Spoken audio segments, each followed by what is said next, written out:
Mga ka-Eligale, hindi na ito tsismis. Isa itong tunay at nakakakilig na kwento ng pagmamahalan, katatagan, at tadhana. Oo, nag-propose na si Elias JTV kay Abigail at kung matagal mo na silang sinusubaybayin, alam mong hindi ito basta-basta lang proposal. Kasi bago umabot sa puntong ito, marami silang pinagdaanan. Noon, nakita natin kung paano nila sinimulan ng simpleng vlogging journey, yung tipong content lang muna, kulitan lang, pa-cute lang.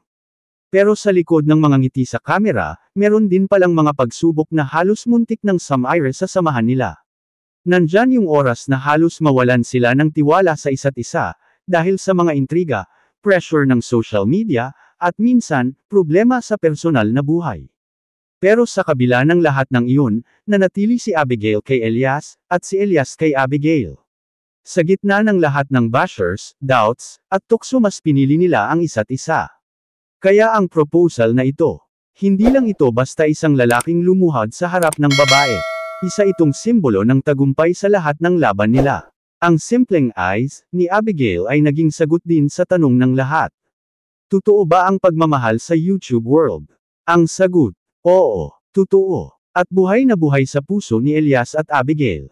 Kaya sa mga nanonood ngayon, sana maging inspirasyon ito. Na sa kabila ng hirap, misunderstanding, o distansya kung kayo talaga, ipaglalaban at ipagdarasal kayo ng tadhana. Congratulations Elias at Abigail, mula sa viewers, subscribers, at mga taong nagmahal sa inyo mula umpisa. Salamat at pinatunayan ninyong ang tunay na pag-ibig, hindi basta sumuko. Yun na nga mga ka-Eligale na saksihan na natin ang tunay na pagmamahala ni Elias and Abigail, at hanggang sa susunod nating kwento ng kilig at inspirasyon. Don't forget to like, share, and subscribe. #Eligale Forever.